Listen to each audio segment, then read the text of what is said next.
Corona virus के संक्रमण की स्थिति की गंभीरता को समझिए। Corona virus, corona meter 5 lakh पार हो चुका है। बहुत ही अनिश्चितता का माहौल है और अब तक आप सब जान चुके हैं कि बहुत ज्यादा जरूरी ना हो तो घर से बिल्कुल भी ना निकले, और घर से निकलते हैं तो मास्क, सैनिटाइजर, सोशल डिस्टेंसिंग सबका आपको पालन करना है। और आप सोशल मीडिया के माध्यम से, न्यूज चैनल्स के माध्यम से कोरोना से निपटने की सारी कलाएं आप जान चुके हैं। Mask, sanitiser, social distancing, immunity boost करना है, रेगुलर एक्सरसाइज, प्राणायाम, योगा, ये सब आप जानते हैं। दोस्तों, आज हम बात करते हैं कि आप व्यक्तिगत रूप से, आर्थिक रूप से आप कोरोना से लड़ने के लिए कितना तैयार हैं। जी हाँ, नमस्कार दोस्तों, मैं हूं डॉक्टर रामकुमार मिश्रा और आज बात करते हैं कि आप कोरोना से लड़ने के लिए व्यक्तिगत रूप से आप कितना तैयार हैं। दोस्तों, यदि आप आर्थिक रूप से, वित्तीय रूप से, आपकी माली हालत अच्छी है, आप आर्थिक रूप से बढ़िया हैं, तो आपको कोरोना से लड़ने में आपको मदद मिलेगी। आपका आत्मविश्वास, आपका मनोबल ऊंचा रहेगा, आपको डर नहीं रहेगा। आपको आपका फाइनेंस, आपको आपका वित्त, आपको आपका बजट मैनेज करना पड़ेगा, मेंटेन करना पड़ेगा, ताकि आप किसी भी विपरीत परिस्थिति से निपटने के लिए आप तैयार रहें।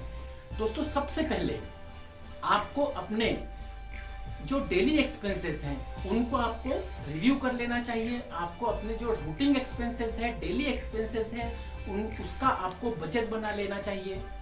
दूसरी बात, बजट बनाने के बाद आप अपने बजट को, अपनी चीजों को आप प्रायोरिटाइज कर लीजिए कि यदि आपको किसी चीज की आवश्यकता नहीं है तो आप उस चीज को हटा दीजिए। केवल इसेंशियल चीज पे जो आपको बहुत आवश्यक है, जिसे नहीं काटा जा सकता है, केवल वही लिस्ट आप अपने बजट में रखिए। क्यों? क्योंकि saving of money is earning of money, और जितना ज्यादा से ज्यादा पैसा आप अपने पास बचा के रखेंगे, आपको उतना ज्यादा कॉन्फिडेंस रहेगा और आप उतना ज्यादा सेफ रहेंगे। तो सबसे पहले आप अपने लिस्ट रिव्यू कर लीजिए, आपके एक्सपेंसेस की आप लिस्ट रिव्यू कर लीजिए, अपने एक्सपेंसेस को आप प्रायोरिटाइज कर लीजिए, और आप ये देखिए कि आप कौन सी चीज को कट बैक कर सकते हैं, कौन सी चीज को आप अपनी लिस्ट से हटा सकते हैं, ताकि आपकी एक्स्ट्रा सेविंग हो सके। आपने सुना होगा live with in your means, मतलब आपके जो आय के संसाधन है, आपके जो आय के स्रोत है, आप उससे कम ही खर्च करिए। Do not over spend. समय अच्छा नहीं है और आपका आवश्यकता से अधिक या आपकी आय से अधिक खर्च करना बहुत ज्यादा आपके लिए घातक हो सकता है। जो चीजें आप अवॉइड नहीं कर सकते, जैसे फूड आइटम्स हैं, रेंट है, इंश्योरेंस है, ग्रोसरीज है, आप अपनी प्रायोरिटीज आप खुद जानते हैं। उसके लिए आप बजट फिक्स करिए। बाकी चीजों को आप, जो भी नॉन इसेंशियल्स हैं, उसको आप काटिए। फिर आप एक इमरजेंसी फंड बनाइए, जिसकी आज बहुत ज्यादा आवश्यकता है, और आप उस इमरजेंसी फंड में कुछ अमाउंट आप फिक्स कर दीजिए और कोशिश करिए कि हर महीने, वैसे भी आप जानते हैं, मिनिमम 10% सेविंग आपको, जितनी भी आय है उसका 10% आपको हर महीने सेव करना चाहिए। उस सेविंग की आज आपको बहुत ज्यादा आवश्यकता है। आप कोरोना से लड़ने के लिए एक कोरोना फंड नाम का ही फंड बना दीजिए कि, और उसमें आप कुछ निश्चित अमाउंट डाल दीजिए कि ये पैसा मेरे इमरजेंसी के काम आएगा, और उसको आप मिनिमम 10% आप हर महीने आप उनको इंक्रीज करिए।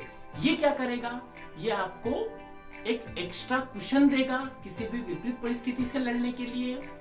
आपके ये पैसा बहुत काम आएगा। डेट्स की बात करते हैं, जो आपके ऊपर उधारियां हैं उनकी बात करते हैं, तो हाई कॉस्ट डेट्स जो हैं, जैसे क्रेडिट कार्ड का पेमेंट है, हाई कॉस्ट डेट है, तो क्रेडिट कार्ड का पेमेंट आपको समय से कर देना चाहिए। क्यों? क्योंकि एक तो हाई कॉस्ट डेट है, दूसरी बात, यदि आप क्रेडिट कार्ड का पेमेंट आप समय से कर देते हैं तो आपको एक एक्स्ट्रा ब्रीथिंग रूम मिल जाता है, आपको एक एक्स्ट्रा कुशन मिल जाता है कि जरूरत पड़ने पर आप क्रेडिट कार्ड का इस्तेमाल कर सके। बहुत सारे ऑफर्स आ गए हैं, क्योंकि लॉकडाउन में 3 महीने लगभग पूरी इकोनॉमी बंद थी। मार्केट में बहुत ज्यादा ऑफर्स चल रहे हैं, ये डिस्काउंट वो डिस्काउंट, लुक्रेटिव ऑफर्स, आकर्षक ऑफर जो भी है उनके चक्कर में ना फंसे। आप लुक्रेटिव ऑफर्स में अपने आप को ट्रैप ना करें। क्यों? क्योंकि आप डिस्काउंट देख के आज आप ऑफर अवेल कर लेंगे, कल आप परेशान होंगे। तो पहले अपनी आर्थिक स्थिति, अपना बजट, आप कितना अफोर्ड कर सकते हैं और आपका कोरोना से लड़ने का बजट तैयार है या नहीं है, ये देखने के बाद ही आप किसी ऑफर को आप अवेल करें। आप देखिए बहुत सारी क्लासेस भी आजकल ऑनलाइन स्टार्ट हो गई हैं, लेकिन उसके अवेल करने के पहले आपको ये देखना है कि इंटरनेट पे बहुत सारी चीज फ्री भी है। अगला आपको क्या करना चाहिए? अगला आपको अपना एजुकेशन, अपने स्किल बिल्डिंग पे ध्यान देना चाहिए। ये समय ऐसा है कि आपको आय के एक से अधिक स्रोतों की आवश्यकता है। आज नहीं तो कल आपको ऑनलाइन होना पड़ेगा, आपको आय के एक से अधिक स्रोत बनाने पड़ेंगे। आप ये देखिए कि आप अपना बिजनेस, अपना काम, कोई नया काम आप कैसे स्टार्ट कर सकते हैं और आप अपनी अर्निंग को कैसे बढ़ा सकते हैं। तो आपको लगातार कंटिन्यूअस आपके एजुकेशन पे, पढ़ाई पे और कुछ नई स्किल्स, कुछ नया सीखने पे ध्यान देना पड़ेगा। ये आपके लिए बहुत जरूरी है। इसके अलावा जो सबसे जरूरी बात है, आपके पास एक मेडिकल इंश्योरेंस होना चाहिए। अगर आपके पास मेडिकल इंश्योरेंस है तो आप उसको रिव्यू कर लीजिए, और अगर आपके पास मेडिकल इंश्योरेंस नहीं है तो आप फटाफट एक मेडिकल इंश्योरेंस ले लीजिए। दोस्तों, कोरोना से बचने के लिए आपको कोरोना से बचने के उपाय करने के साथ साथ अपने आप को कोरोना से बचाने के लिए व्यक्तिगत रूप से, आर्थिक रूप से, मानसिक रूप से आपको सक्षम बनाना पड़ेगा। यदि आप फाइनेंशियली, यदि आप वित्तीय रूप से, यदि आप सुदृढ़ हैं तो एक आपका कॉन्फिडेंस लेवल हाई रहेगा, आपको चिंता नहीं होगी, आपको स्ट्रेस नहीं होगा। तो दोस्तों, इन्हीं शुभकामनाओं के साथ कि आप अपने आप को आर्थिक रूप से मजबूत कर सके और कोरोना से लड़ सके। बहुत बहुत धन्यवाद। जय हिंद।